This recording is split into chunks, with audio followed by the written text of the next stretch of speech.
Hi అండి. ఈజీగా టేస్టీగా చేసుకునేలాగా దొండకాయ ఫ్రై చూపించిన నేను చేసే ప్రాసెస్ లాగా మీరు చేసుకుంటే చాలా టేస్టీగా వస్తుందండి. కావాల్సినవి చెప్తున్నాను చూడండి.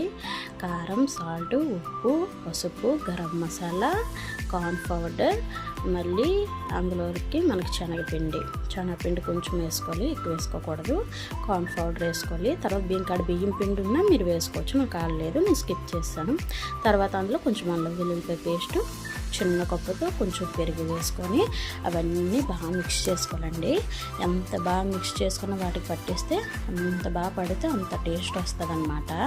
నేను ఒక 15 మినిట్స్ కలిపేసి సైడ్ పెట్టేసాను, మూత పెట్టేసి. ఎందుకంటే అవన్నీ బాగా కలిసి దానికి దొండకాయకి బాగా పడతాయి కదండి. చూసారా అన్ని బాగా కలిసాయో. నేను ఒక 15 మినిట్స్ బయట పెట్టేశాను.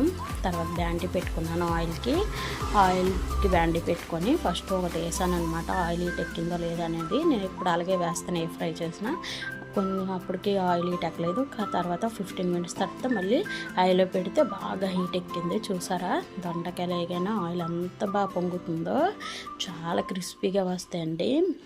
చేసుకోవాలి. కానీ మనం దీనికి కాంబినేషన్గా రసం అయినా పెట్టుకోవచ్చు, టమాటా చారుతోనైనా ఫ్రై చేసుకొని తినవచ్చు, పప్పు చారుతోనైనా ఫ్రై చేసుకోవచ్చు. నేను లాస్ట్లో చెప్తాను నేను ఏం చేశాను అనేది. చూసారు ఎంత బాగా వచ్చిందంటే దొండకాయ. నేను ఫస్ట్ టైం అండి చేశాను. నేను ఎప్పుడు చేయలేదన్నమాట. ఫస్ట్ టైం చేశాను కదా, ఎలా వస్తుందో ఏటో అనుకున్నాను, కానీ చాలా బాగా వచ్చింది. నేను లాస్ట్లో చూపిస్తాను ఎంత బాగా వచ్చిందో. మధ్యనండి ఇలా కలపాలి. చూసారా అంటుకుపోయింది.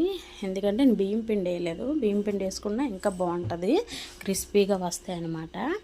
నేను అలాగా ఐ ఫ్లేమ్లోని ఒక 10 మినిట్స్ బాగా ఫ్రై అయ్యాక చూసారా వేరే గంటతో నేను కలుపుతున్నాను. ఎందుకంటే కొంచెం అడుగు పట్టకుండా అనమాట, మాడిపోకుండా మధ్యన ఇలా కలుపుకుండాలి. కలిపితే ఒకటికి ఒకటి సపరేట్గా ఉంటుంది, అంటుకోకుండా. చూసారా ఎంత బాగా వచ్చింటే. ఫస్ట్ది నేను వీడియో తీయలేదు, అవి ఎలా తీసిందో. ఇది థర్డ్ టైంది అనమాట. మళ్ళీ పకోడా వేసాను కదా, అది ఎలాగ వచ్చిందనేది నేను తీసాను. అవన్నీ తీసేసిన తర్వాత గుప్పిడి కరివేపాకు మనకు ఆడుంటే దాన్ని మనం ఏం చేయాలంటే ఆయిల్లో డీప్ ఫ్రై చేసుకోవాలి. దొండకాయల మీద వేసుకోవడానికి ఆ ఫ్లేవర్ స్మెల్ అయితే ఫ్రై చేస్తున్నప్పుడు ఇంట్లో వస్తుందండి. నాకు అప్పుడే తినాలనిపించింది, కానీ నేను తినలేదు. ఎందుకంటే నేను అప్పటికి టైం అయిపోతుంది, బాబు క్యారేజ్ కట్టాలి అనుకున్నాను.